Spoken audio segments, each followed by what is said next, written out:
Hello guys and welcome back to another monthly update.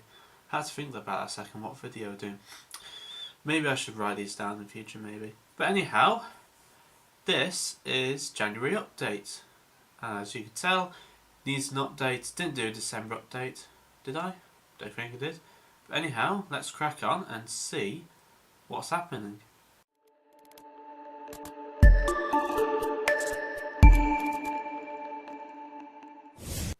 Okay, so Christmas, another good one. Thank you very much for all the support I've had over the last winter. I say winter, it's still winter now, but hey ho. It's not very warm outside, I'll tell you that. That's why I've got this jumper on. Very much obvious. And as you can tell, the bench is actually pretty busy. It's just cluttered. I mean, it's not busy as such, but it's cluttered. So I think a tidy up will be needed very much soon.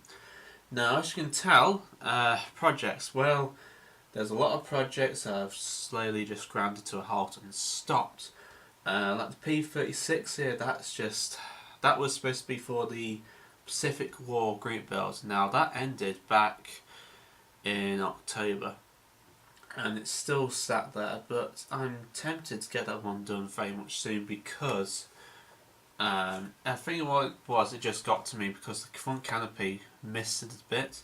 So then I just ended up just having a complete argument with it, and I just left it there basically. But I think it's starting to get back into my ego again, and it is a nice kit, so I think I might just get that done basically.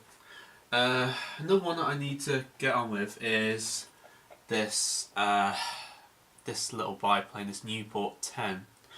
Now, I've run into some trouble with this, guys. The first one was that the front spars are just so fiddly. They're just, you put it on and then they'll just fall off straight again. That's how fiddly it is. Another thing is you've got to pin this middle bit down for the back struts to fix on. As you can see, there's one there. The one's not there. And the front parts have to be extended, so I don't know how I'm going to do that. I think Special Hobby were just a bit short of plastic when they did this, so actually Special Hobby, I don't know whether anyone else has had that problem or not, but as you can, that's just come loose as I said. So as you can tell, I think what I need to do is just get everything done, like all the bars put in, and then do all the rigging, because then that's what the main foundation of the actual biplane was, that rigging to hold it all together, and that we were done. So yeah, that was a bit of a pain, I guess.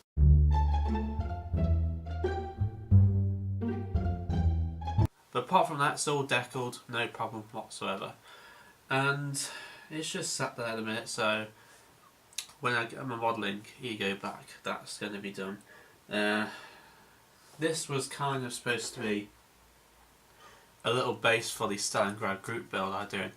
Again, didn't finish in time, but it's a tiny little base I put together and varnished, and there were some figures to go on it. Naturally, it didn't happen, so they're still sat there waiting to be painted. I don't know when I'll get that done. Maybe I went into some figure painting or stuff like that, I don't know. But at the minute, it's just there.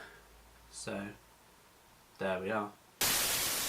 And last but not least, the most important thing on the go is this, basically, this huge Spitfire Mark II. Now, this was naturally as present that you saw in the last update from my girlfriend. Thank you very much, because I know you're watching, because you watch every single video of mine. So there you are. And so I was kindly gifted by that, and it's all painted, varnished, and I think I just need to go over a bit of paint again, because it's just come through a bit there, across the cowling, and underneath there. So once I've stopped this video, I'll go and repaint some areas, and then give it another gloss varnish over the top, and then that could be done for deckling. So again, parts for that will be uploaded whenever. And naturally with that I got some minifigures, so that's one I've started off with. I don't know what to name him, I don't know. But his heads and skin tones are done. I'm just going to wait for the rest of the body to be painted. He's sat there resting there, waiting for that. Now the Destroyer, again, ground to a halt, which I don't really want to do because it's such a beautiful kit. But once I've got some projects out of the way, we'll get cracking on with that very much so. That was a bit of a mouthful really, that was. Okay, so what has been coming up with? What am I going to be doing? That's an important issue. Now there's one group build on at the minute. Now I think I need to get my finger out and start on that. So this is another project I'm going to be throwing into the mix, which is a bit of an issue. Basically what it was a group build hosted by Mike Coen and Neil from Mind Modelling World. So what it was a Kursk group build, anything from Kursk whether to be. Now the only issue was I planned to build a T-34. The trouble was I had the late variant of the T-34-76. Now that was an issue because it was the early variants that were at Kursk. So I had a word and I basically thought, well, that couldn't go in, so I had a quick look and there was nothing else. But then there was something that really did catch my eye, which I was going to plan on doing this sometime, and it's been sat in the stash for ages, and I thought, well, why not? Let's give it a shot. And it's this kit down here which I'm planning on doing. Now, you might remember this ages ago, but it is this kit. I'm not going to do two, I'm going to do one from this kit. Now, there was one scheme which caught my eye which I was going to do. So let me just get the instruction manual out. And before you ask, yes, there is a glass piece but no Messerschmitt piece, which sadly didn't come in the box. But it was this scheme which caught my eye. Look at that, turn straight to the right page. And that's that one. That's flown by Gerhard Barkhorn from JG52 on the Eastern Front, September 1943. Now, he actually flew this aircraft during the Battle of Kursk. So, with that in mind, I thought, why not, and let's give this a shot. So naturally have Eric Hartmann and Gerhard Barkhorn. So that's two there you could choose from Kursk. And of course, I have the big variant of this and the 1/32 scale of the Hasegawa kit upstairs. So I thought, no, I'm going to do Gerhard's. Carbonace that wasn't really mentioned a lot during the Battle of Kursk, but he got his sword and oak leaves, I think it is. Stuff like that anyway. Hey, yeah, that's what I'm going to be doing. So kind of again, once the cameras stop recording, I'm going to crack on with that one, because that ends in July, I think. I'm not sure. But anyhow, that's that one done. So, the next one is a group build that I don't normally enter into, but I think I should because I've built this model kit a pretty while ago. Now, there's a group build coming up in March, and it is the Midway group build hosted by Fargo Scale Models, or Sam, as you are known as. And if you're watching Sam, I think you know what's coming. But basically, it's a group build, a battle of Midway. Build anything that was involved in the battle. Now, I was, same again with the Kursk group build, I was going to build a Dauntless, which is the American dive bomber. The trouble is, I have the late variant yet again. So, once again, that couldn't be entered. But then, I think it was kind of staring right in my face what I could build. So, with a little help at Rebels at Cloud 9, thank you if you're watching once again, then this is what I decided to do. So, I've decided I'm going to enter this kit into the Midway group build. Now, as you notice, I said I was going to do the box art scheme, which is from the aircraft carrier Kagi, which, as you know, sunk at Midway. So I thought it was very nice to do this one because naturally it's a fitting tribute. Yeah, as you saw from the review, it's a beautiful kit, Cascara kit, and I'm going to fully enjoy this one. There's one problem that we issued with, because thanks to Rebels at Cloud 9, we found out that it wasn't at Midway but for the torpedo variant. So I don't think that's going to matter because that aircraft was at Midway, so there you are. And another thing by this photograph, it does look like it's a bit heavily chipped, mind you.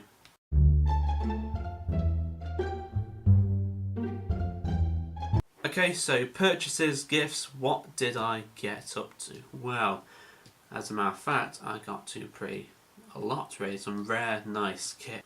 So when it came to Christmas, obviously, I knew that I had to treat myself, obviously, and also I got treated very much. Same again, I had some wonderful gifts of people, mostly with money, buying your own stuff, which I did do, which you're going to see very much soon. But the one thing was a gift that was given to me which I wasn't expecting at the time until I opened it.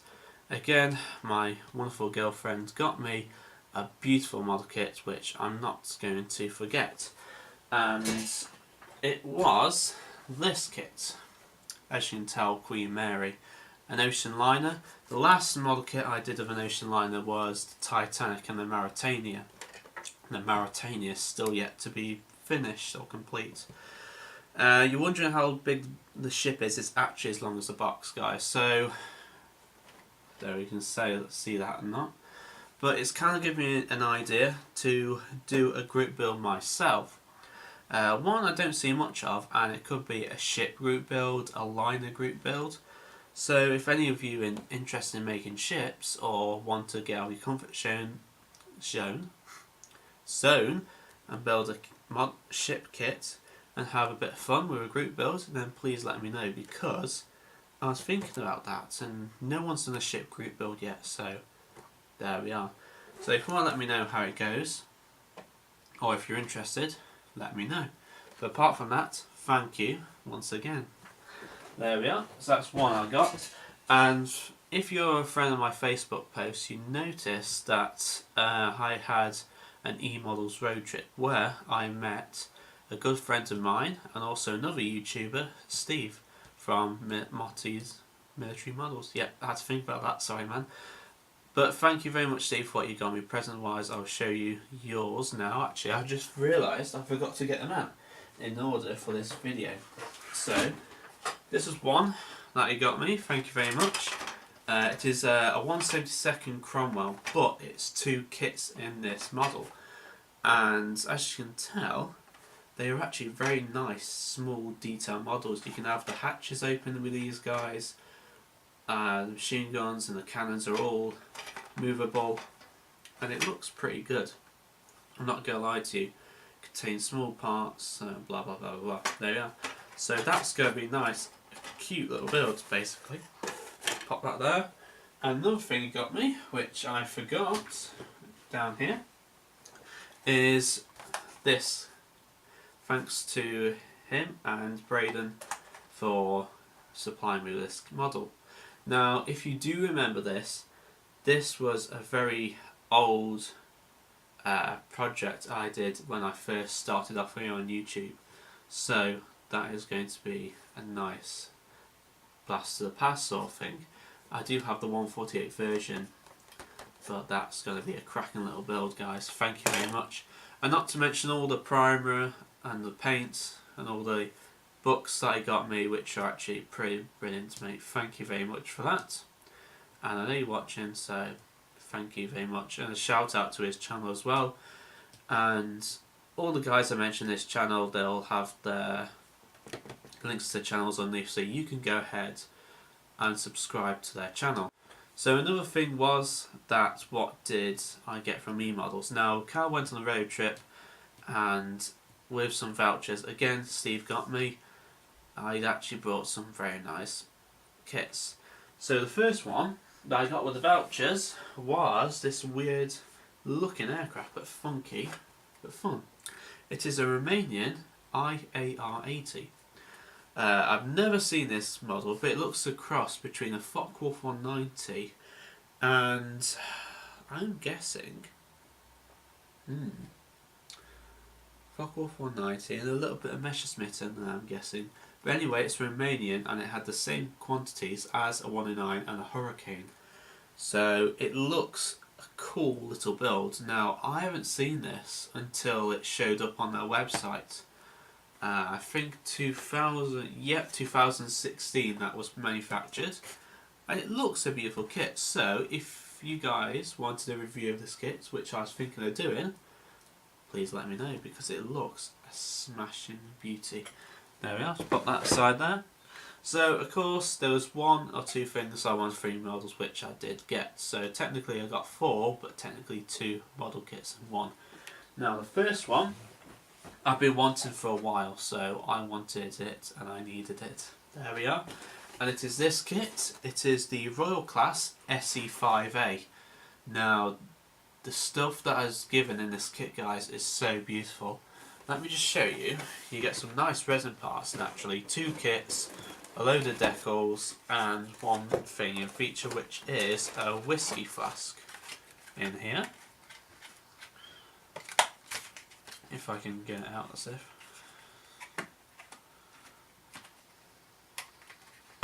Now anytime would have opened, no problem. There we are. That is the whiskey flask, and it looks absolutely beautiful with the RFC logo on there. Logo, and then of course Eduard logo on there. And it's actually a real whiskey flask as well if you want to take anywhere or for show. Does actually look really good, guys, actually. So there we are. I'm going to put that back in its box. Now the kit again is beautiful, and I've seen some marking options which I'd like to do. So naturally you get so many marking options with these guys, so silver or metal and aluminium, whichever, one of the two. Yeah, so you do get some nice box art, so it's going to be a challenge of which one to do. But again, I'm going to get some projects out of the way first before I start any of these because they look so darn beautiful. Now the main thing I wanted to get from Emodels, which I did get, and it is this kit. Yes, I know what you're thinking. Michael has never built a Focke-Wulf 190. Tell a lie, I've built one, which is the old Dragon kit, but that was before I started YouTube. That is the only one I've done, and I have the Focke-Wulf D, which is in the stash down the bottom. But I saw this is the early variant, so I thought, do I get it? Yes, I do. So naturally it does come with a glass. This is brand new. It comes with a glass and a poster. So just quickly show you that. I like the style of the box art they do, how they've got Royal Class in the nice livery there. Poster is done by a Polish artist or Czechoslovakian artist, Petra Frensky, I think. So you can see that, of 11 SKG10 over Bonner Harbour, Algeria. Looks very nice. I will pin that up sometime forever. And of course it's rolled up and it's left like that. Glass. Just quickly show you. Is there. There we are. That is a nice glass. I'm guessing KN3, I'm guessing. I don't know. Anyhow, look at that, guys. Beautiful as anything. So that's going to be sat nicely in there. You trouble is have to be very delicate with these kits, guys. And where you stack them and store them, you never know. Okay, just gently very gently press that down into there. Fold that over, and once again, guys, some beautiful stencil markings, decal options there, whichever you want to do, and it's just not beautiful. Now I know what you're thinking, why didn't I do this one for the Kursk group build? And that was because one of them I saw, which I'm going to do first actually, wasn't at Kursk. I think, was it that one? yeah, it was that one, the white and black nose. I'll go do that one first, guys. That wasn't at Kursk, so I left it at that. And I decided for the most popular 109, which, as you know, goes popular. Right, so that is the end of the update. That is where we left off. So I'm going to go away, start some projects, and I hope you guys have a really good new year. Happy New Year to all of you. Hope you had a good Christmas. Let me know in the comments section what you like to see, or what you don't like to see actually, in fact. Thank you very much for watching, guys. Happy modelling, take care, and I shall speak to you all soon. Cheers, thank you, and goodbye for now.